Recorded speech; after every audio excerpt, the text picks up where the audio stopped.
A gente vai agora para a pecuária. Após quedas, os preços no mercado do boi se estabilizaram em São Paulo. Acompanhe a análise da Scott Consultoria.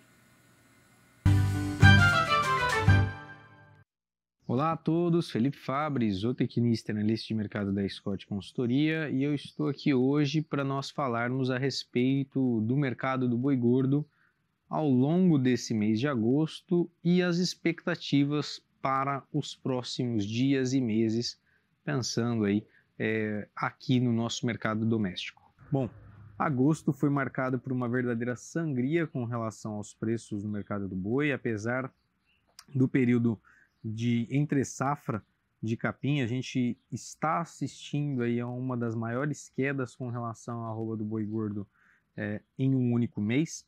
Nós tivemos um recuo, considerando a Praça de São Paulo, de 17% desde o início do mês até o final do mês, com o boi paulista negociado abaixo dos R$200 por arroba no mercado físico. Referência hoje da Scott Consultoria é de R$195 por arroba, preço bruto e a prazo.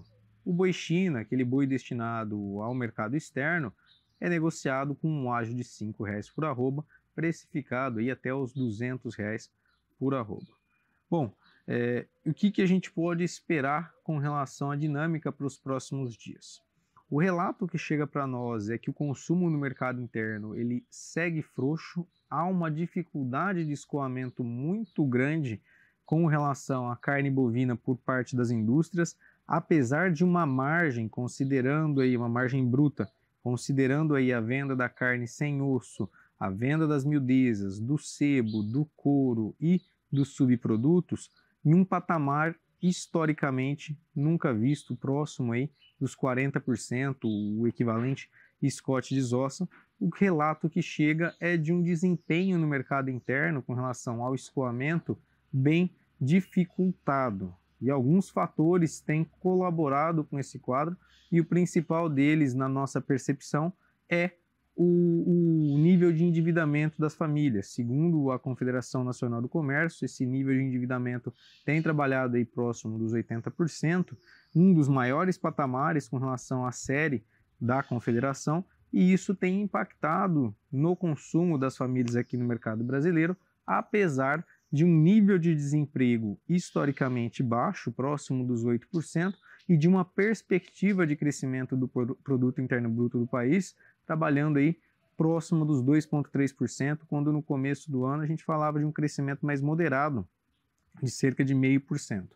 Um outro fator que tem dificultado esse escoamento e esse cenário, já mais o cenário da arroba do boi do que o escoamento de carne, é a exportação. Nós estamos vendo uma diminuição no volume exportado em relação a 2022, é um efeito de rebote relativamente natural após um ano de recorde com relação a volumes como foi 2022, mas nós temos um agravante relativo aqui no meio, que é a economia chinesa, que pós a reabertura com o fim da política de Covid-0, não tem reagido como esperava-se com relação ao seu crescimento e à sua demanda.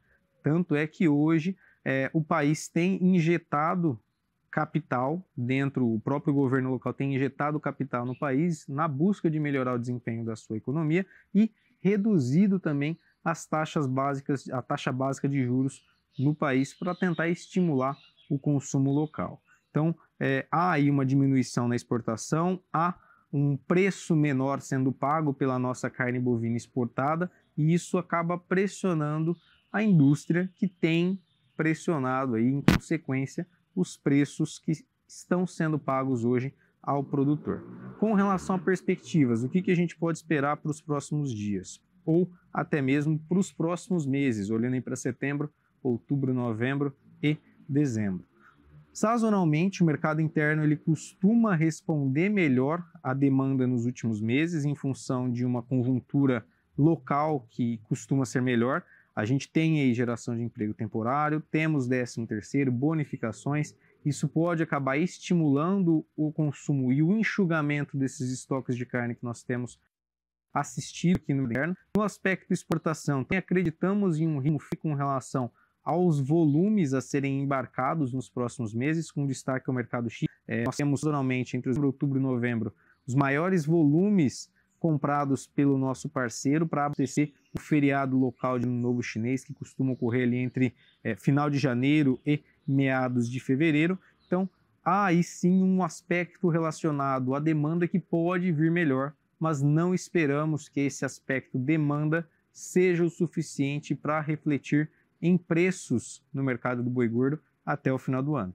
Tanto é que hoje, quando nós olhamos para as cotações pensando no mercado futuro, na B3, apenas a partir de janeiro há uma perspectiva de cotações acima dos R$200 por arroz, trabalhando próximo dos R$210. Então, é um cenário que, na nossa percepção, para os próximos meses, deve persistir essa frouxidão com relação ao mercado do boi, a depender dos fatores que eu citei e ponderando também a perspectiva fator oferta, que na nossa visão deve seguir aí relativamente confortável às indústrias dentro da demanda vigente hoje no mercado brasileiro. Então, sem muitas perspectivas para altas nos próximos dias, talvez a questão de baixas elas percam a intensidade em função do fator oferta, mas não podemos colocar no radar adiante uma possibilidade de alta no mercado do boi tão cedo. Por hoje é isso, pessoal. Um forte abraço a todos e até a próxima.